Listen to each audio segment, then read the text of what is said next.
For our COBT friends, it's Maynard, Mike, and Todd, and we're here to talk about something that is super, super topical with a good friend that we made not long ago, and we're delighted to have him. It's Fred Hutchison.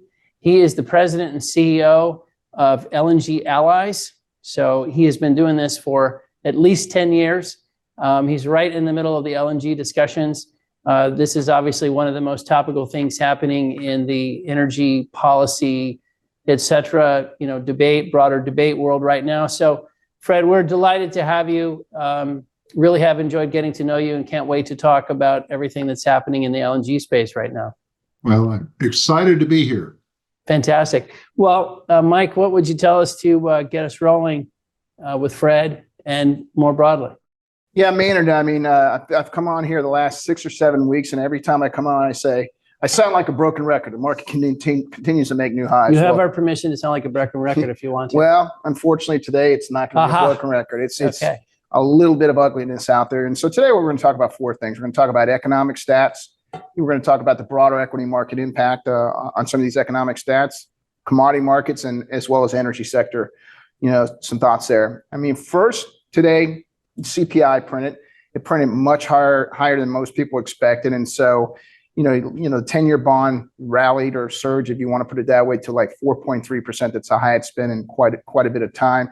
And so what that has done is push people's prospects of when the Fed is going to be cutting. I think most people expect the Fed would be cutting interest rates in March. Now people are talking maybe May or June. And so markets reacted to that.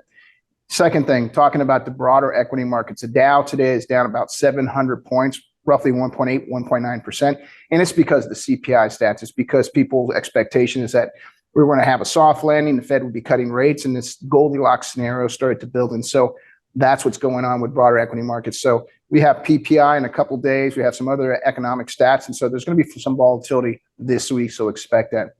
The third thing we want to talk about is commodity markets. Crude oil, which sounds different than I've been talking about in the last couple of weeks, is that crude oil is actually rallying. We're up to around $78 a barrel in WTI. That's about $5 a barrel week over week. And there's just a lot of cross currents going on in the market. I'd say some negative cross currents are some of the DOE crude oil stats have been pretty bad in the last couple of weeks. Big builds. You've had refinery levels have been very low because heavy seasonal maintenance. And third, you've seen oil production rebound back to 13.3 million barrels a day, which is all-time highs. Now, on the positive side, you've seen OPEC is cutting crude. You've seen demand stats that are looking pretty good. You're seeing OPEC talking about 2 million barrels a day of demand growth for 2024 and 2025. And now you're also seeing, crude oil time spreads going further into backwardation, which tells us that physical markets are feeling a little bit more tight. And so that's helping crude oil at this point in time. The last thing we really want to, the other thing we want to talk about on the commodity side is natural gas. And natural gas is really taking it on the chin here. Psychological levels for natural gas is $2 an M. It blew through that last week, and we're now sitting at roughly $1.65 NM. The last time we were this low was in mid 2020 during the pandemic, and prior to that it was 1999. And so we are extremely low levels, and so we think we're near the trough. Second thing I'd say about natural gas is that don't focus too much on prompt. Focus more on a 12-month strip, and the 12-month strip right now is around 250 an M. And the reason that's important is 250 an M is below where most producers' break-even level is, and so I think we're going to see some E&P budgets are going to be cut. We're going to see some natural gas producers in the next day or week are going to be putting their Q4 numbers out and their 2024 guidance out. And I think what you're going to see is CapEx is going to be going lower. The last thing we want to talk about is just energy sector thoughts. And I think the biggest thing out there right now was the merger between Diamondback Energy and Endeavor. That was a huge deal, $26 billion deal that occurred yesterday. I think 2 things I take away from it. One, the market reacted very positively to the deal, and not a lot of deals we've seen that happen. So investors seem to be liking that deal right off the bat. The second thing is it puts the company at over $55 billion in market cap. They are they're going to be the number 4 producer in the U.S. And if you look at below them, the next closest guy is around 26 to 27 billion in market cap. And so I think there's going to be a compulsion by some of these guys that are smaller in the 20 to 25, $30 billion range to want to get into the $50 billion, club. And so we would expect you're going to hear more of that. And the thing I'd say is this, is getting bigger doesn't necessarily mean getting better. And I think what investors are saying, the Diamondback transaction is they're getting bigger, but they're also getting better. And so we just kind of relay that. The last thing we'd say is to be on the lookout, and really kind of, kind of folds into what we're going to talk about today, is Shell tomorrow is going to be putting out their 2024 LNG outlook. And so I think a lot of people in the LNG markets are going to be, focused on that. We will as well. And so we'll go ahead and end it there. Okay, awesome. Todd, what would you throw in the LNG hat or otherwise before we turn to Fred? Yeah, well, a couple of little LNG thoughts, kind of on theme for our show today. One is there was a news article in the last 24 hours about the Everett LNG import terminal in Massachusetts. And this is an interesting story because Everett is the longest operating LNG import terminal in the country, and it was scheduled to be shut down in May because it's attached to the Mystic generating station that's going to be shuttered itself. Now, the problem is LNG imports to that terminal have really played an important role in helping to prevent, frankly, blackouts, especially during the winter when supplies of natural gas get really tight. And so the news article is that a couple of different counterparties, National Grid and I think the other one is like Eversource Energy, have applied to the state. They've signed contracts with Constellation. They've applied with the state that import terminal needs to stay open for longer so that it continue to supply natural gas and LNG to the Northeast. It'll be really interesting to watch how that happens. You have this convergence here of a bunch of these trends that we talk about all the time, from regulatory challenges to grid instability, all kind of coalescing right here at Everett. Of course, the reason for those imports is because we haven't built any new pipelines in the Northeast, and because the Jones Act won't allow for imports from the Gulf Coast to the Northeast. And so, the residents of Massachusetts are in the unfortunate situation of paying a much, much higher price for imported natural gas than they would otherwise have to. But as this shows, that's probably their best alternative to make sure that they have secure energy supplies through the winter. The other thing I wanted to mention is, I'm sure that this will come up, quite prominently in our discussion, but the DOE implemented this pause, and one of the reasons they gave was, they want to restudy the economics of LNG exports. I was just kind of curious, so I went back and looked at natural gas production growth and LNG exports over the last, 15 or 20 years. And, natural gas had been, give or take, about 50 BCF a day of production in the mid-2000s. And today, we're about 100 BCF a day. So you've increased something like 100% of production over the last 15 or 20 years. We export about 12 BCF a day. So that's, a pretty easy math. About 25% of the production growth is getting exported.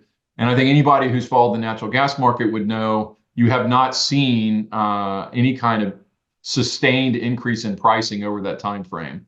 So it would be really hard to draw a conclusion that has been bad for price. Just out of curiosity, I went and looked at crude as well. Crude, we were producing about 6 million barrels a day in the mid-2000s. And of course, now we're up near 14. So you've had an even bigger increase in crude production. But you've also seen a bigger increase in crude exports as a percentage of that increase in production. So crude production has gone up like 7 million barrels a day, and exports are like 4 million barrels a day. So almost half of the crude production growth is being exported effectively. And you haven't seen an impact to price really there either. Certainly lots of other things do, but I was just kind of curious personally, like, what are these numbers and have we seen an impact? And it sure doesn't feel like it, but I'm sure we'll get into that a little bit more with Fred. Awesome. Well, thanks, guys. That really tees us up super well. Fred, we got to know you last year, and we've just been looking for a great time to have a discussion with you. And so this is fantastic to get to talk to you in the midst of all this LNG debate that's going on. I wish we weren't having the debate. I'll tip my hand that I wish we hadn't seen the pause story come out of Washington. But it's also ironic that we're having this at a time of these low natural gas prices. So, Fred, it's a long way of saying we're delighted to have you. The timing is perfect to talk to you, and welcome to the show. Well, thanks a bunch for talking to an old guy like me. It's ironic to have this discussion in more ways than you know, Maynard. So on February 11th, 2014, LNG Allies had our first organizational meeting in the Office of Cornerstone Government Affairs in Washington, D.C. And we had Congressman Mike Turner from Ohio address a group of industry folks and several embassies. And we had three ambassadors, the ambassador of Croatia, the ambassador of Lithuania, and the ambassador from the Czech Republic, which were all there. And so we agreed at that point that we were going to start an informal advocacy coalition because those governments and their neighbors in Eastern Europe were really anxious for there to be more DOE approvals on U.S. LNG export projects, because all that first round, Sabine Pass and Freeport and Cameron and Cove Point, they'd all sold out. And the only way that the Europeans were going to get their hands on more U.S. LNG is if DOE moved forward. So that's the issue that brought our organization together as an advocacy coalition 10 years and 3 days ago now. And that's what we're back to again. I mean, I said at our 10th anniversary celebration yesterday, it's like I've been Rip Van Winkled, right? To make up a verb. I mean, it's like 2014 all over again.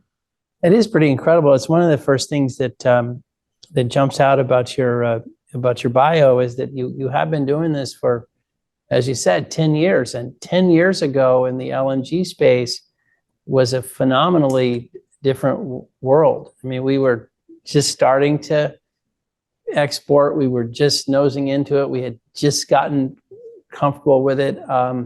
We were 2 years away. Well, 2 years, we were permitting, but we weren't shipping yet. Yeah. We weren't shipping yet. First cargoes left Sabine. First cargo left Sabine Pass on February 8th of 2016. So it just blows you away when you think about it. Here we went from an import country to an export country and the world's largest exporter in like 7 years. And here we are just coming up on the 8th anniversary of cargoes, and they're going to 43 countries around the world. It's just who would have thought? Can I ask you, Fred, because I happened to be in Europe a couple of weeks ago, and I was hearing something. It was right around the time of this Biden administration ruling, but I was also hearing the European countries saying, these are my words, but basically energy ministers saying, thank you, America. Like, you really came through for us. You basically saved us in not so many words, but the gratitude that was being expressed to the U.S. government and industry was really profound. Is that something you must run into that sentiment quite a lot? I ran into it this morning. So we had a breakfast, U.S. LNG roundtable with about 30 participants, and the executive vice president of the European Union, a dear friend of ours, Maros Šefčovič, who is the EVP for the Green Deal in Europe, and Slovakian, and he brought it up this morning that we really have come to Europe's aid at a very critical juncture for them. So yeah, we hear that sentiment all the time, Maynard. So Fred, the other thing, I think it's in your time frame from 14 to today. So you saw the beginnings. We touched on it: permits, and then shipments, and then the ramp of shipments, and of course, COVID and the Ukraine war. But you also saw somewhere in there we got more confused or less confused about natural gas and it being a part of the answer, right? So sometimes it wasn't on the approved list, and then Europe put it back on. What would you tell us about the state of the debate about natural gas as being a clean fuel, a good fuel that will help the energy transition, as opposed to, well, it's a fossil fuel, so that type of sentiment? Well, we are swinging back a little bit, back towards more of a concern and an interest in the environmental benefits of U.S. LNG. We have been focused globally on the security benefits in the last couple of years. When the executive vice president was with us this morning, he used a phrase of surprise, and he said he has been unable to determine why so many leaders in the United States have failed to grasp the fact that the United States, and these are his words, has become the global guarantor of energy security. And I think that sums it up in a nutshell. We're still coming to terms of where we are in the leadership role we have. But listen, the climate issues are never far below the surface. We got a discussion this morning talked about Europe's climate ambitions, and they're going at it a little like the IEA's backward-looking net zero scenario. IEA has gone a lot of controversy lately on how IEA has morphed from a security agency into more of a political agency focused on climate. And their net zero scenario, which many people don't understand, it's different than the Shell outlook that'll come out tomorrow or what IEEJ does in Japan, in that it's not a forecast, it's a backward cast. They've looked at saying, okay, if you want to be net zero by 2050, what would you have to do to get there? Well, whether you can do all that you'd have to do to get there is a completely different issue and a completely different story. But that's where Europe is kind of right now with regard to their climate ambitions. They would like to be climate neutral by 2050, milestones in 2040, milestones in 2030. Can they get there? Well, yes, they can get there, but it's going to involve more natural gas. We saw Germany making announcements this week about massive new build out of gas-fired power plants. Poland's going to be under increasing pressure. The Netherlands, a big coal producer, are all going to be under pressure. So. One thing we'll do, Fred, in our when we send this out Wednesday morning, we'll include the link to the IEEJ, to the IEA, and to the Shell links, just so everybody has a sense of those issues, because we've been talking about that. The world really needs a guidepost to go by, and that's what the IEA used to do. There was also an opinion article in the Wall Street Journal today about that we'll attach. It's a really important issue. Can I ask you a question about Europe, which is kind of interesting? Sure. The Eastern Europeans, and I hate to broad brush, but you get the feeling when you're talking about Eastern European countries, they're very security minded and they're very cost minded. And then when you drift into Western Europe, they're very climate minded. And of course they have to think of security. But as a result, you're getting all these stories coming out of Germany about the slowdown in industry that's happening there. And a lot of times when those industries move, they either move to Eastern Europe or some other place like that. Is that how I know that's a real broad brush of the European community, but it seems like the Eastern Europeans, dare I say, might be having some more clear thinking about some of these issues than the Western Europeans are. Well, I think that has been true over the last 10 years. I think, again, when we started LNG Allies in 2014, we did so with about a dozen, and they were all Eastern European governments. We had. I probably sounded like Donald Rumsfeld or something in that last comment. I got to watch it. No. You don't sound even remotely like Donald Rumsfeld. That was true a while ago. I think that what really clarified everybody's mind were the actions that happened right before and then right after Russia's illegal and immoral invasion of Ukraine. That really clarified a lot of thinking. And then obviously the sabotage on the Nord Stream 2 pipelines, whoever was responsible for that.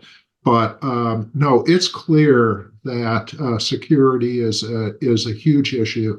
And I can tell you, and again, we were on the Chatham House rule this morning, so I can't tell you in sort of verbatim what the executive vice president told us. But I'm sure you'll forgive me for saying this much, that this issue of maintaining Europe's industrial base is now the key issue in discussion in Brussels and in the nation states that make up the EU. It's the issue, and they are deeply concerned about what's happening. It's certainly not good news that they're having all these problems, but it's really good news if it's coming to the top of the list for we got to fix this. Let me jump into the the issue that's dominated the news here over the last 2+ weeks, which is this Biden administration announcement about pausing approvals for LNG export facilities. This one is a meaty one to wade into, Fred. But were you just shocked? Did this come out of nowhere, or were you anticipating something might show up? I think it feels like most of us on the outside looking in were just like, wow, where did this come from?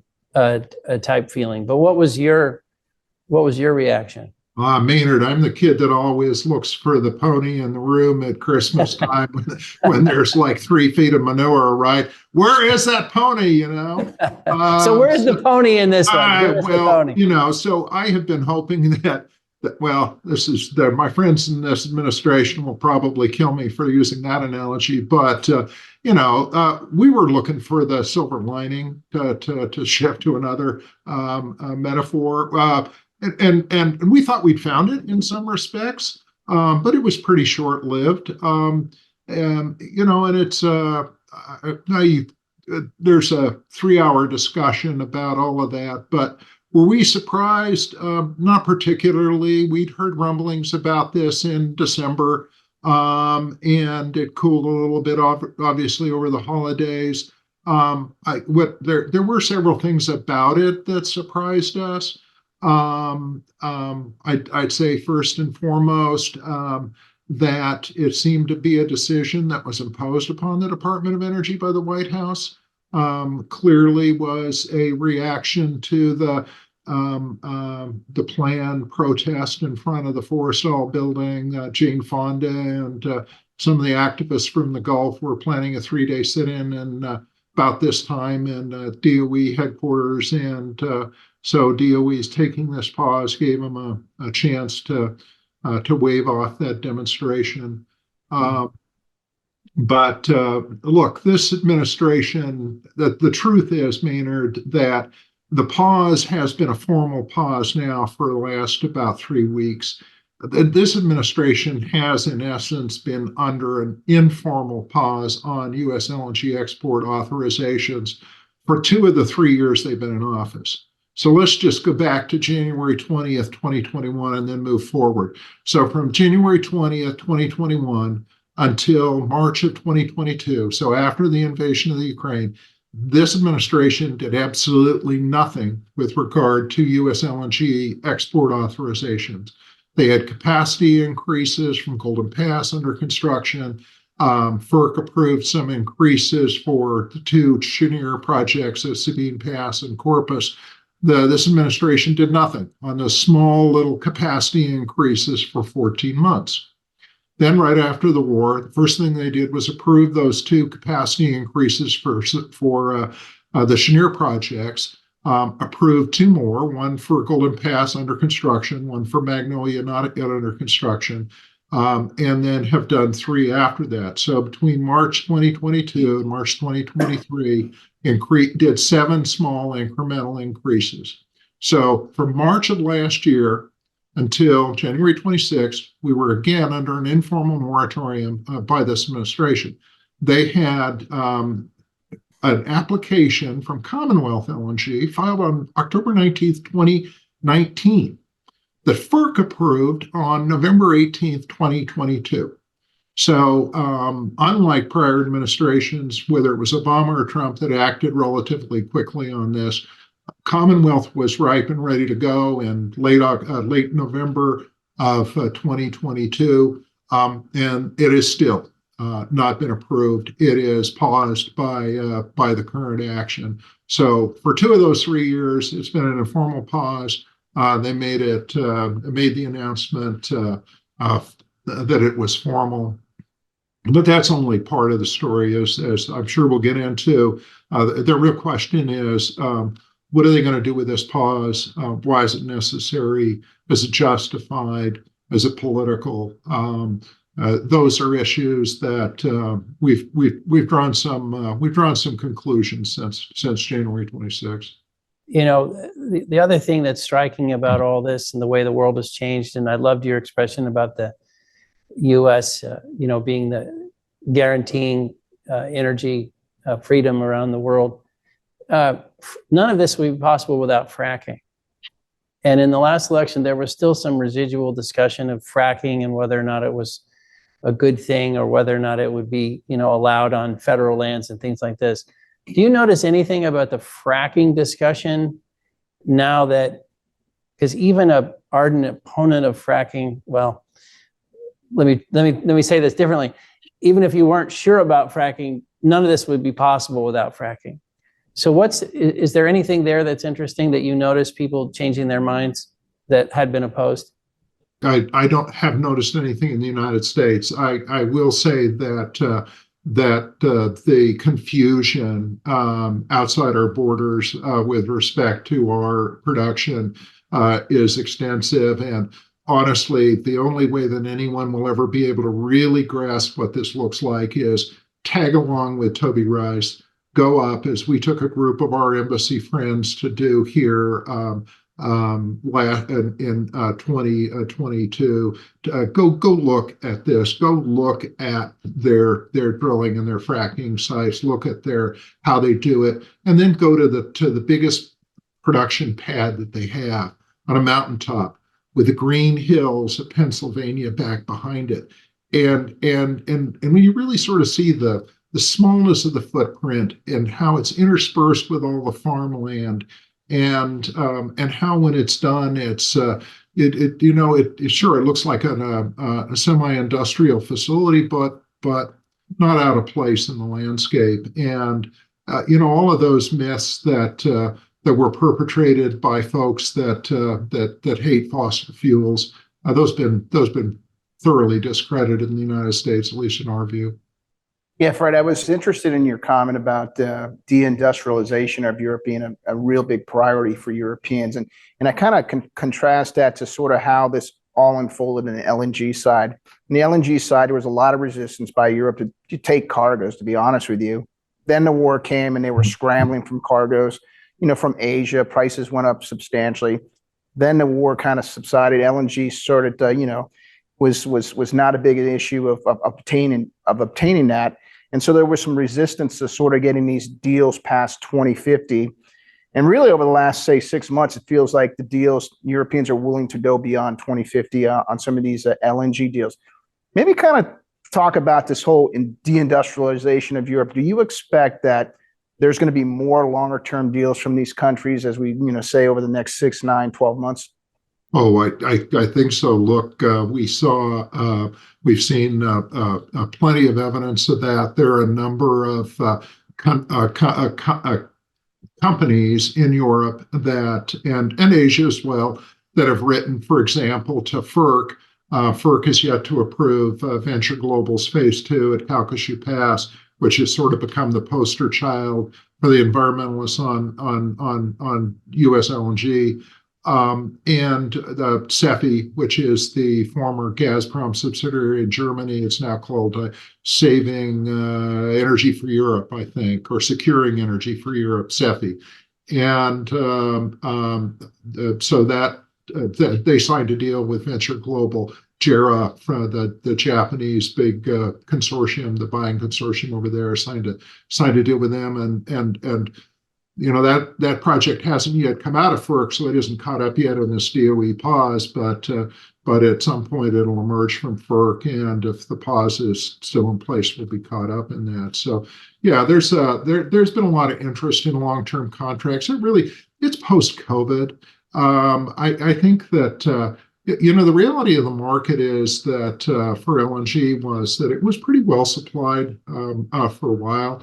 We were the safety valve when the world needed to give up some cargoes when demand just cratered in COVID.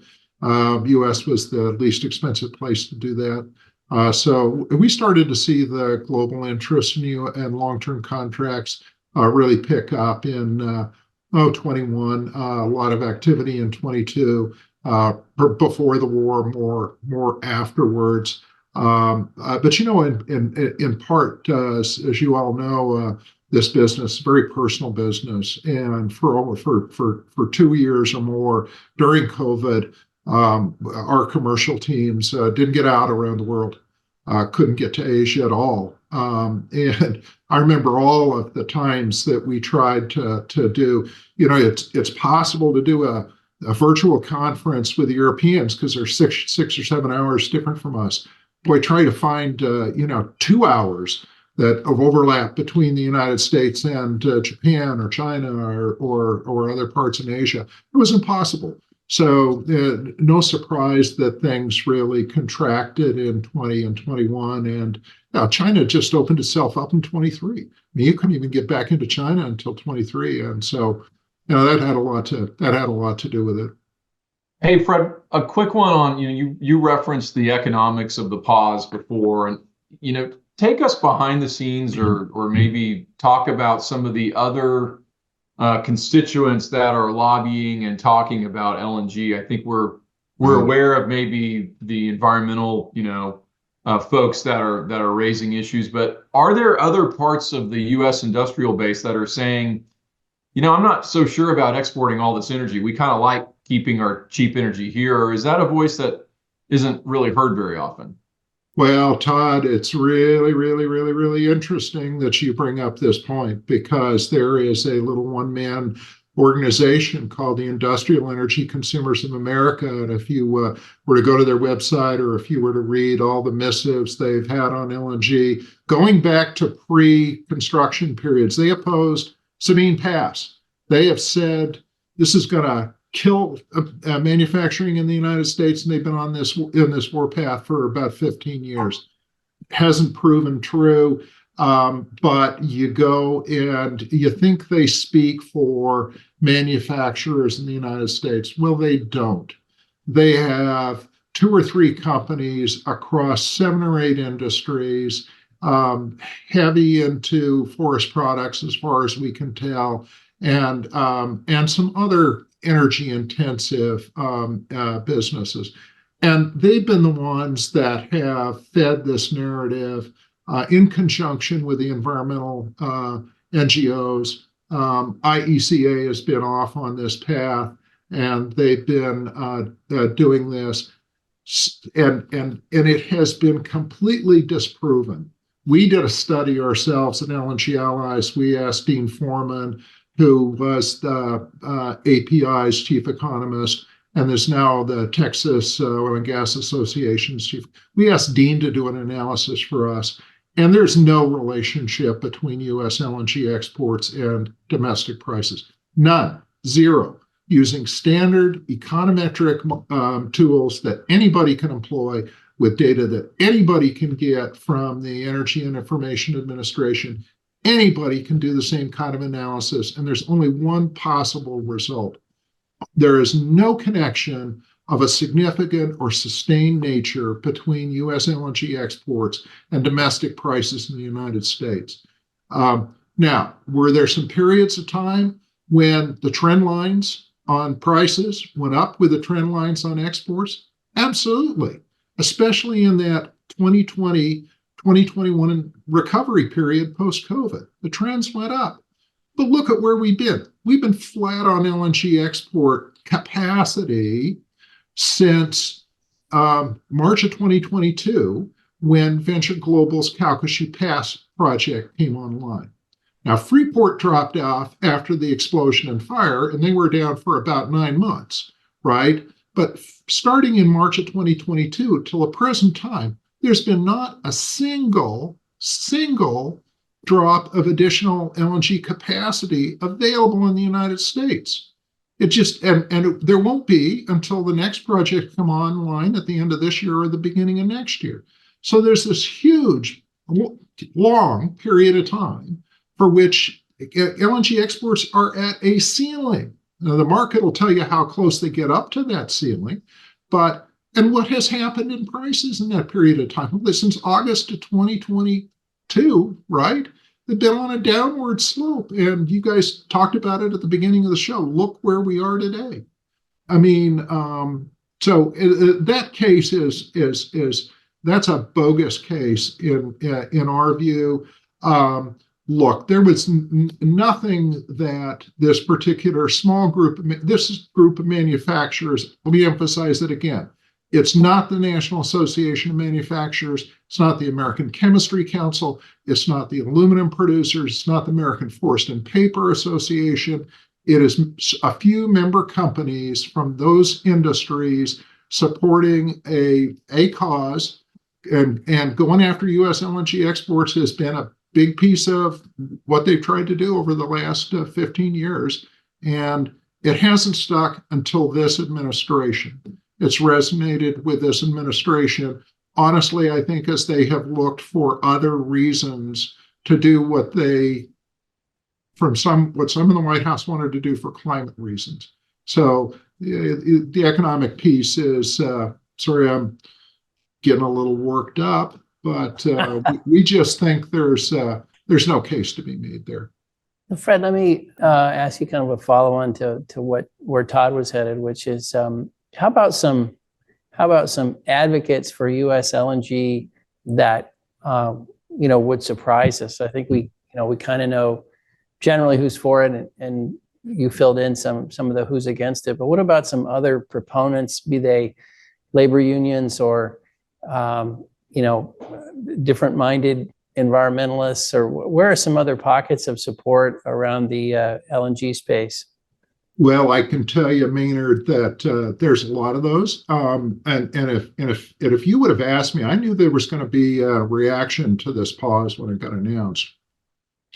It's an order of magnitude more pronounced than I thought it was going to be. And there's all sorts of folks that have emerged out of the LNG storage tanks to talk about this. Former Democratic folks in the Obama administration, people like Paul Bledsoe, who's a key advisor, former Secretary Ernie Moniz, former Senate Energy and Natural Resources Committee Chairwoman Mary Landrieu, a Democrat from Louisiana, Tim Ryan, former representative from Ohio, members of the Black Caucus have been involved. We've seen not a lot of environmental organizations. No, this is too good an issue for them. There's not a lot of division in the ranks, but unions certainly, Maynard. I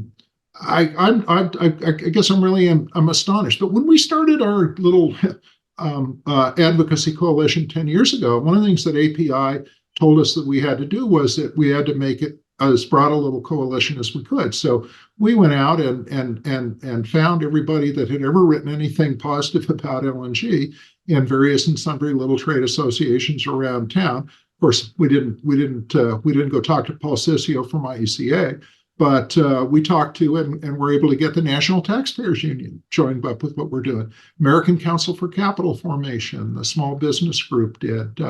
The American Security Project, which was a climate-related national security think tank. So there have been a lot of people that have emerged again. Two, let me just finish with three, actually, that really surprised me. Two Democratic senators from Pennsylvania, John Fetterman and Bob Casey, and my congressman up here in Maryland, Ben Cardin.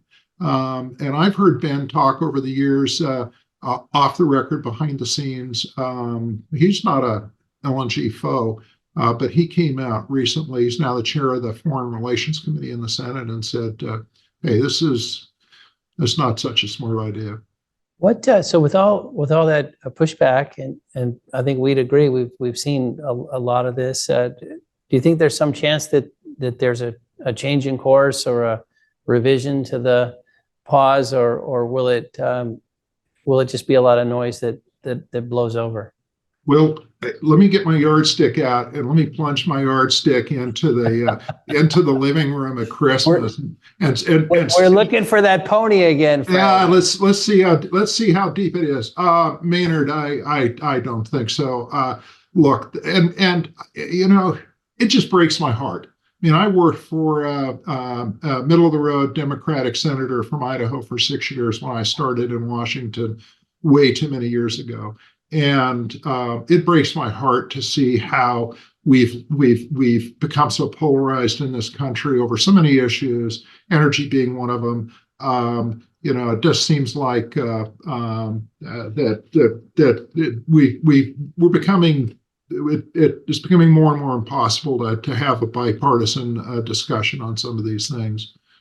Can I ask you, Fred, because I think the other issue, you know, we've worried about is, you know, in general, if you imagine you're sitting in the Mideast, you're sitting in Europe, you're sitting in Asia, Latin America, et cetera, the U.S. sort of appears to be an ally that you can't really depend on, because we kind of keep toggling. We toggle administrations and we toggle policies, and are you getting any of that feedback from the global community, which is, geez, guys, can we depend on you or not? Or am I making that a bigger issue than it is? What's the feedback globally? You're not making it a bigger issue, Maynard. It is the fundamental issue. And, you know, look, one of my favorite columnists, and I don't think everybody in the industry feels this way about him, is Tom Friedman at the New York Times. And I remember a story that before the war broke out in Ukraine, so this would have been in 2021, or maybe it was after the war broke out. I can't remember. But Friedman basically said, you know, we shouldn't be trying to out crazy Putin. And he said that and this is what I think is just a great quote. He said, listen, there's only one cardinal sin in the energy business. Never, ever, ever make yourself an unreliable supplier. If people stop trusting you, you're just dead in this business. Now, has this pause fallen into that category? It started to a little bit. The response has been, let me just say that the response to this was fairly instantaneous and has been completely sustained. That is the question that's on everybody's mind. Should we sign a deal with these U.S. producers, or is this government going to, or is the U.S. government going to step in and do something to interrupt the markets?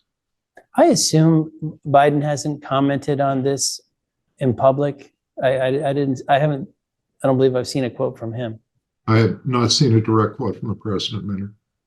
What would you tell us, Fred? I think if you think about some of the environmental opposition to this, what's going on with LNG cargoes and making sure they're, you know, not leaking, that they're, you know, state of the art? Like, what would you tell us about what the industry's been doing, you know, to make sure when it delivers a cargo that it does so with the least impact possible? I kind of shifted gears on you, but that's sort of at the heart of at least some of the pushback around LNG. It represents a lot of the pushback. And so here's what we're doing as an association to address this. So I'm going to give you a little sneak peek at some news we're going to make in about 30 days.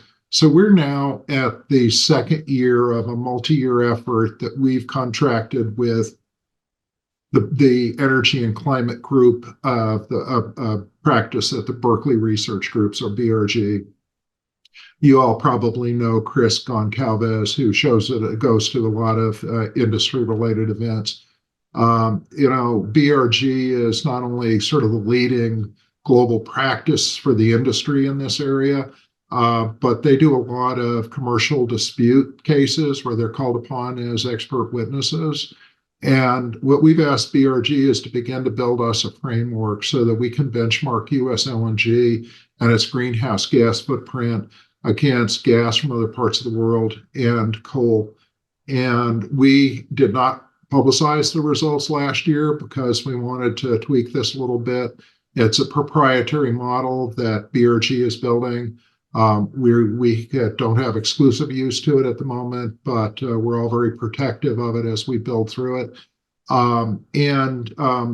We are now going to, so top markets for the US LNG pretty consistently, with the exception of Latin America, which moves in and out depending upon the drought conditions in the winters down in Brazil and Argentina. It's been pretty consistent for the last 8 years. So our top markets are in Asia and in Europe. It's remained consistent, even though most of the shipments have gone to Europe. So BRG this year is going to produce results for us to look at how the US LNG, what the footprint is from production all the way through to end use in 7 countries in Europe. So we're going to do UK, Spain, France, Netherlands, Germany, Italy, and Poland. And so we're going to look at the 6 top markets in Europe, or I'm sorry, in Asia. And so those are Japan, Korea, Taiwan, India, and China, 5, not 6. And we're looking at the 3 production basins in the United States. So that Louisiana, Texas area that serves that group on the Sabine Neches Waterway over through Lake Charles in that area, the Freeport Corpus down to Brownsville area, and then Cove Point over on the Maryland shore that Marcellus goes to. And we're going to do the same kind of study the DOE now wants to do during this pause. But ours is based as much as it can be on empirical data. So, for example, we are now able to look at the greenhouse gas emissions on every single shipment from the United States to any one of those countries on the ship. So we will be able to tell you what ship it was on, how long it was at sea, how long it idled offshore, what the characteristics are of that particular ship. Is it a diesel ship? Is it a dual fuel ship? So we can calculate that pretty precisely. We're now at a point in the United States where we have already 20% of our natural gas is certified by independent third-party parties, either MIQ or Project Canary or the other certifiers that are out there. And you have big companies like Williams that is on top of this from a pipeline standpoint. Williams moves 35% of the gas in the United States. So when you add all of those pieces up, we're able to get a really pretty tight picture on this. But here's what's really, really interesting about this is when you compare US LNG to, say, coal in any of these markets, you can't stop, as previous studies have done, at the point of combustion. You have to look at where the coal comes from. So in Netherlands and Germany and Turkey that we're looking at, heavy coal reliant places, well, where's that coal coming from? And how much coal bed methane is emitted in those areas? And when we look at India and China, you're going to see the extent of this problem. And that has never, ever been factored into any of these previous analyses. So that work we're doing with BRG is going to be mind-blowing. So, what do you hear from, because I know you're connected with so many governments around the world who are interested in this and organizations who are involved in these things, but Canada is a place where again, lots and lots of potential for LNG and debating its future in the world.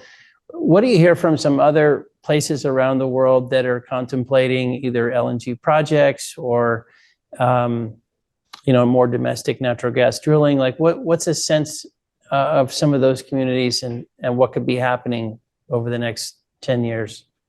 Well, there's really only four countries that are, or five if you include Australia, but Australia's kind of tapped out on its market potential.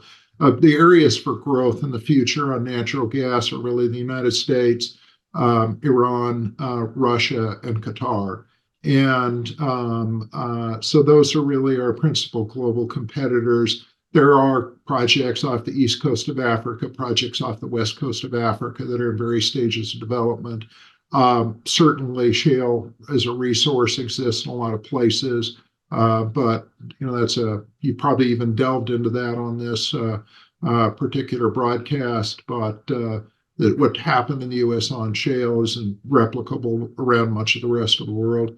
So they're rubbing their hands right now, Maynard. I mean, Canada is they thought they'd missed the boat.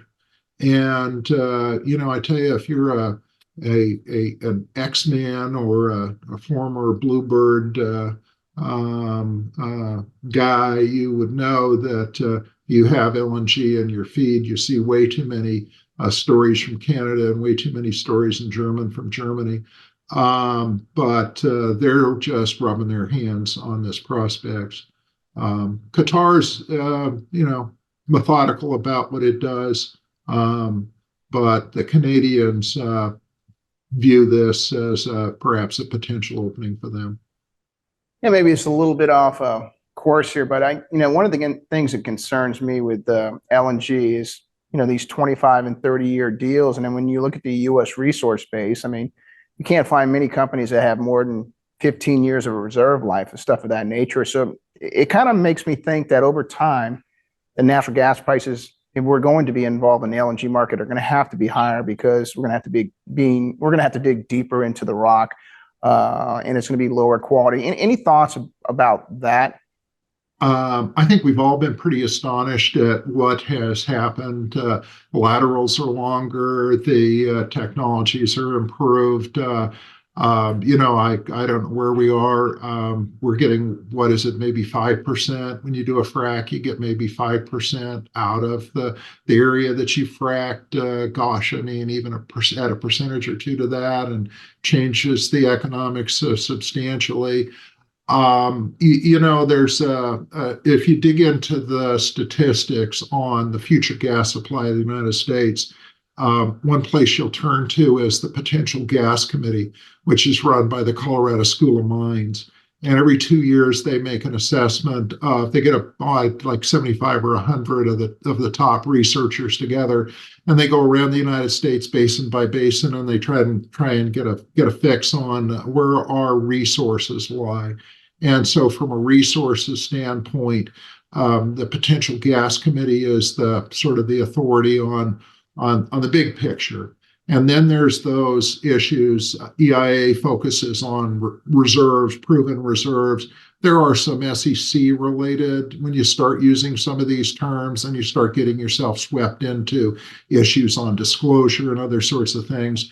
So what's proven and economically available, it may look like it's a decade kind of out ahead of us, but the Potential Gas Committee reassessed again in year-end 22. So they released mid-year last year, maybe it was September of 23. They released their results, and again they showed an increase in total gas supply in the United States.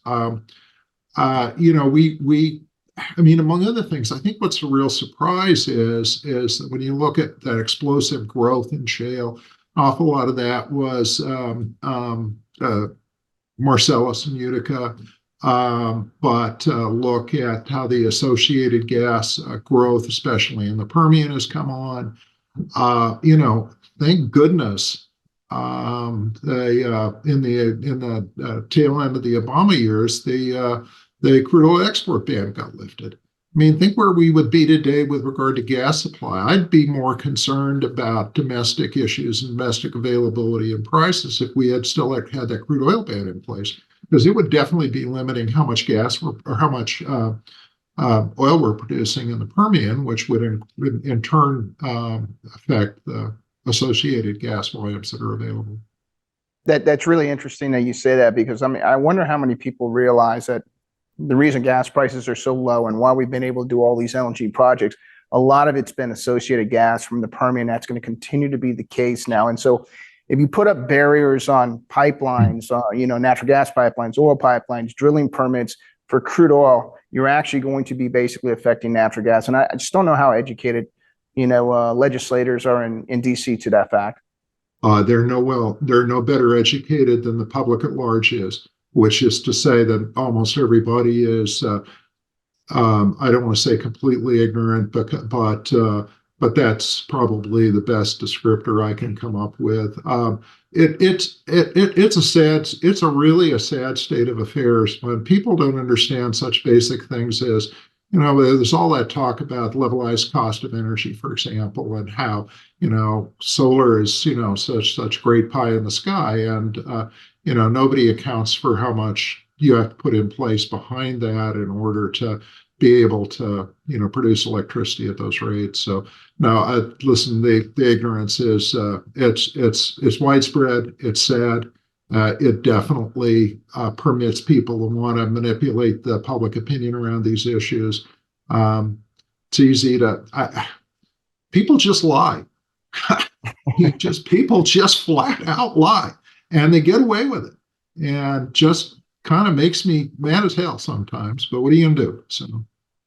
Well, hey, Fred, last one from me. You mentioned earlier that we have exported LNG to, I think you said 43 different countries. We've been focused a lot during this discussion on Europe, but maybe talk a little bit about the Far East, how their demand for natural gas is evolving. They've traditionally been big energy exporters. And then I'm also curious about Latin America. You briefly referenced them earlier when you talked about, how their demand might swing pretty widely year to year. But how do those two regions of the world think about, long-term natural gas consumption, and specifically LNG demand? So let's start with Mexico, because Mexico's a great example. They were in the initial years our number one LNG customer. Then the pipelines got built from the Permian, and those volumes dropped off to almost nothing. I mean, Mexico is betting the farm, right, on U.S. natural gas. I don't think there's any question about that. People may not realize but in order to export natural gas, even by pipeline to Mexico, also requires action by the Department of Energy. Now, if that gas is going to be all consumed in Mexico, they're a free trade agreement country. DOE doesn't have much to say about that. But if you want to turn it into LNG in Mexico using US LNG gas, then DOE gets involved in that. Brazil and Argentina have been pretty good markets for us. When there's dry conditions down there, that'll prove to be the case. Very interesting small scale studies and issues down in the Caribbean. Awful lot of those countries down there use heavy fuel oil. Really looking to, and we have a really good member in Eagle LNG that's doing some amazing small scale stuff in the Caribbean. Listen, the future. The future of the world is frankly India. China, I've seen a lot of information recently that apparently their one-child policies have been too successful. And so now really India is emerging. I heard a statistic this morning. They're building 400 cities in India, right? India's already surpassed China as the biggest country in the world. The growth there is going to be phenomenal. The air quality is awful. They desperately need and want some alternatives. Very price sensitive. All of South Asia, whether it's India or Bangladesh or Pakistan or Sri Lanka, all very price sensitive. But look, that's one of the, if they step up and do long-term deals in the United States, they can get access to our resource at prices that are much more affordable than if they don't buy a long-term contract and just try and buy on the spot market. Part of the problem is that it doesn't matter who you are in Pakistan. You could be the best run company with Harvard MBAs and if you don't have a good credit rating from the United States, well, the banks won't touch it. So they're not bankable as far as our projects go. But our government could step in and do that. Export-Import Bank, we spent a lot of time, mostly during the Trump years, talking to them about making Pakistani companies bankable. So there's the world and East Asia in particular, with Vietnam, Cambodia, Philippines, Thailand, all of those are going to be very strong markets going forward. But most of them are pretty price sensitive. Fred, as we wrap up, you've been so generous with your time. This has been really fascinating, and thank you for being so straightforward. While you were looking for ponies, you were very straightforward. I noticed a couple of really interesting things in your bio. You've done quite a lot of things, but one of them is you were a member. You're a magazine contributor, an elected member of the American Society of Journalists and Authors, and the National Association of Independent Nonfiction Writers. So you're a writer. What do you think about? Let's go anywhere you might with that. But what do you think about? You mentioned it. Our public debate around issues is polarized, and we do have people from all sides who are trying to advance their own agenda under the guise of helping the country. What do you think about the state of journalism, the state about the public debate, the state about the state of discourse? How are we going to make it better? We're trying with a podcast. What can we do here? I got to tell you, I was funny because when I sent out our reminder notice for our 10th anniversary luncheon yesterday, which we put together in a week, honestly, because it was timely, and we invited some of our best and most frequent contacts in the press corps, especially, and those reporters that cover energy policy in particular. And I characterized them as the friendly media in our reminder announcement, and that got a chuckle or two. But I'm really impressed. There are some great reporters on this beat. Wall Street Journal has a reporter, Benoit, who did a really interesting article recently about how the big foundations, the Rockefeller Foundation and others, have been funding activists to take on LNG in communities throughout the Gulf. Bloomberg has 3 tremendous reporters on their LNG team. The Politico E&E News group, we had one of them there yesterday. There are 6 or 7 reporters that are all just fair, solid reporters. So we feel pretty happy about the general state of coverage. And then there's all the S&P Globals and the natural gas intelligence and the folks that are the specialized press, and they're always pretty fair with us. So it's a tough career. It's a tough career. My wife's a fine art painter, right? And about the only career that's more difficult than journalism to make a living at is as a painter. And so I feel for him. I'm alarmed at the money that is going. 20 reporters that got paid, for example, by a foundation for AP to report on climate stories. There are NGOs that do nothing but support "quote unquote" independent journalism. There's a lot of that going on, but for us, with most of the key media outlets, we lost Tim Pucco, who went from the Journal to the Washington Post and was part of the group that took some buyouts out of the Post. But no, there's the folks on our beat are pretty good. It's kind of a super positive way to end. There are people out there, and whatever their position is, I mean, they're just trying to report the news and make people more educated. That's really important. Well, Fred, this has been a lot of fun. You'll have to come see us in Houston. I will. And we really enjoyed visiting with you about a super important topic at a super important time. So between your 10-year anniversary, the LNG discussion, and where gas prices are today, this is divine intervention that we got you on COBT. I was honored and delighted to be here, Maynard. It was good to run into you on that airplane, and we reminded each other we talked about doing this, so thank you. Yes, sir. Thank you, Fred, and thanks to all our friends.